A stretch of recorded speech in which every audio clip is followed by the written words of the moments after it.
ज्ञान, 3 प्रकार की क्रियाओं का।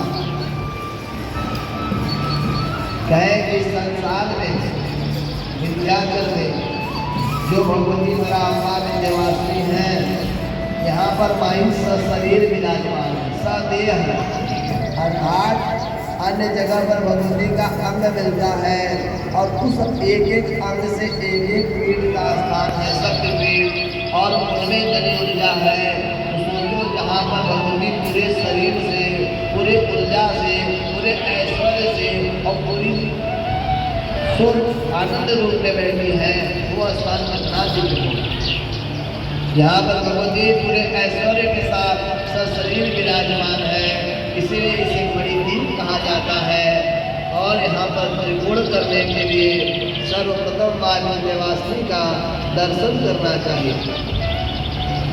माँ का दर्शन करके, माई से प्रणाम करके एक परिक्रमा करनी चाहिए, क्योंकि चंडी का परिक्रमा एक किया जाता है, शिव की परिक्रमा आधी की जाती है, गणेश की परिक्रमा 4 की जाती है, हनुमान की परिक्रमा 3 की जाती है, सूर्य की परिक्रमा 7 की जाती है।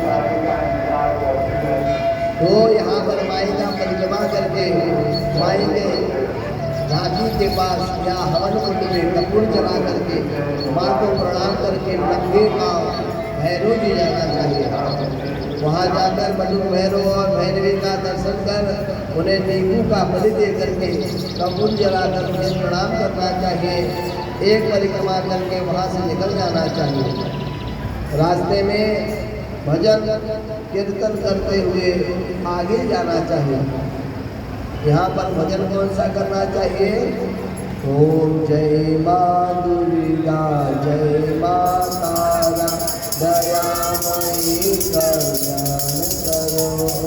जय माँ दुर्गा, जय माँ तारा, दयामयी कल्याण करो। जय माँ दुर्गा, जय माँ तारा, दयामयी कल्याण करो।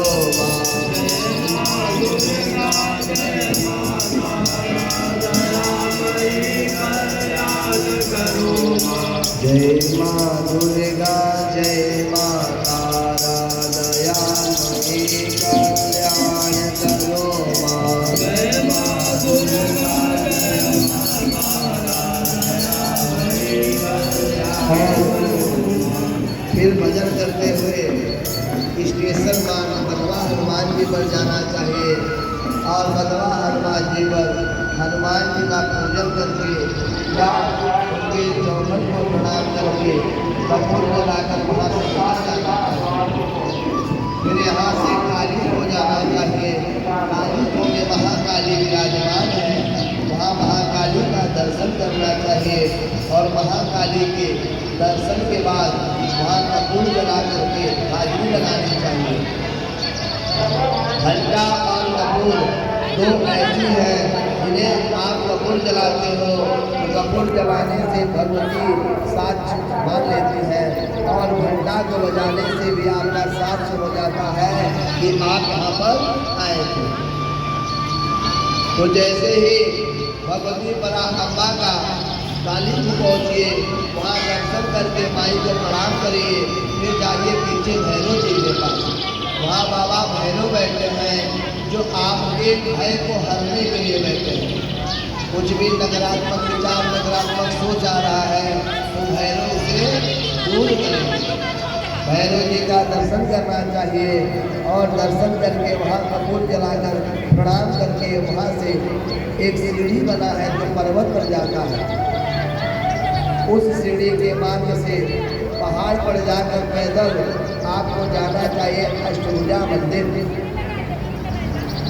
अष्टभुजा मंदिर पर जाकर वहाँ पर सीढ़ी करना पड़ता है मंदिर पे जाने के लिए। 80 सीढ़ी उतर कर आप नीचे उतरेंगे माँ अष्टभुजा के दर्शन के लिए। वहाँ का वातावरण अलग ही है, मानो लगता है गंगा माई के चरण छूने के लिए लगी है बगल में और वो सबसे आनंदित स्थान है। माँ जगदम्बा का वो स्थान वहाँ गणेश जी जो बैठे हैं वो बड़े ही आनंद में बैठे हैं और नाचते हुए गणेश का स्वरूप है। गणेश का पूजन कर आप जब अंदर बढ़ना चाहेंगे वहाँ खड़े होकर नहीं जा सकते। क्यों?